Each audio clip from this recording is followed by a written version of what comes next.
¿En qué consiste las adicciones? ¿Qué factores de riesgo encontramos en en las adicciones? ¿Y cómo podemos nosotros prevenir el consumo de sustancias psicoactivas en las personas?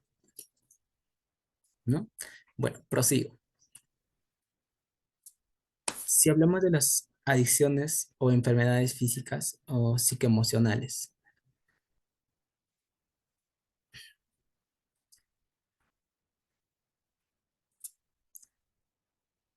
las adicciones involucran factores biológicos, genéticos y psicológicos, sociales en cada una de las personas,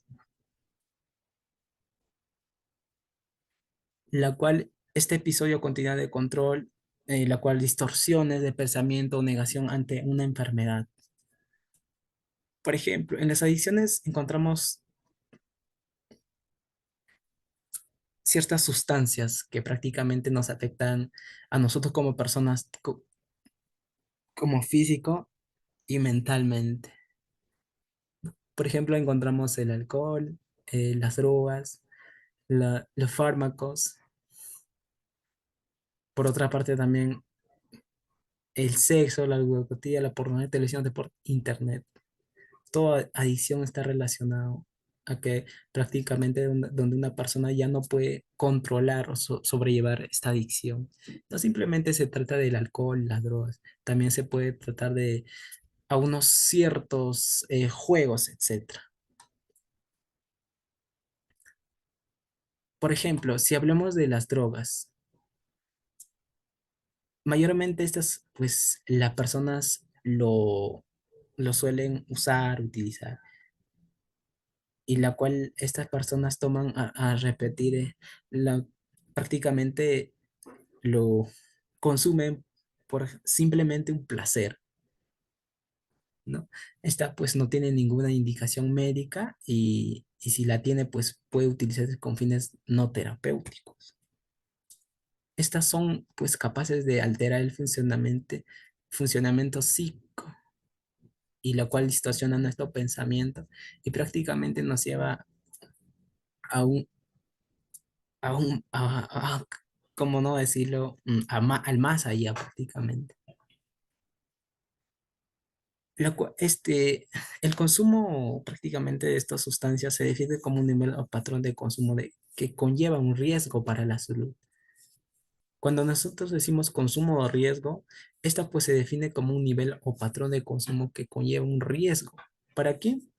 Para nosotros, las personas, y prácticamente lo cual está perjudicando nuestra salud. Y si este hábito persiste, hasta puedes prácticamente llegar al hospital o simplemente no, también puedes contraer una enfermedad. Si hablamos de las generalidades del consumo perjudicial, afecta a las personas tanto en la salud física.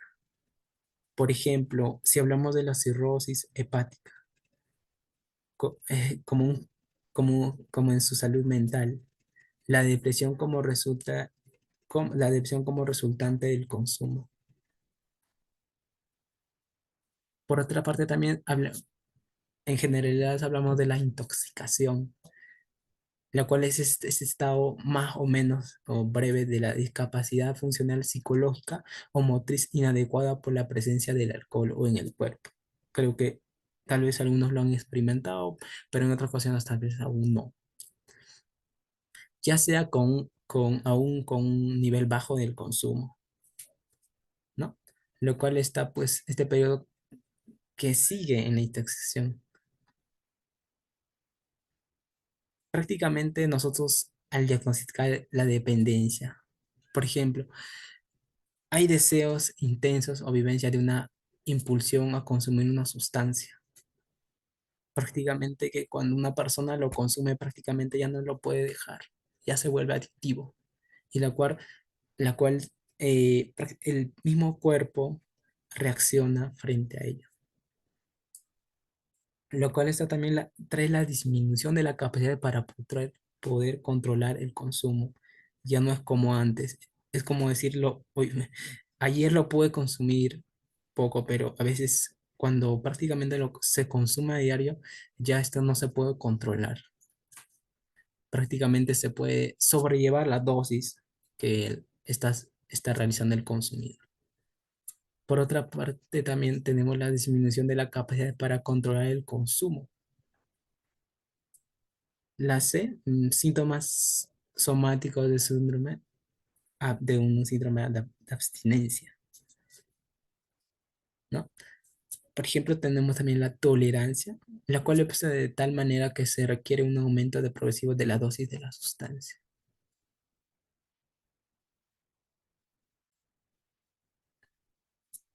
Bueno, casi finalizando ya, vamos a hablar sobre los motivos de la dependencia o prácticamente los riesgos. En la primera tenemos un abandono procede de la fuente de placer o diversión. Esta persiste en el cuerpo de sustancias a pesar de sus evidencias. Prácticamente suelen ser consecuencias perjudiciales para la salud.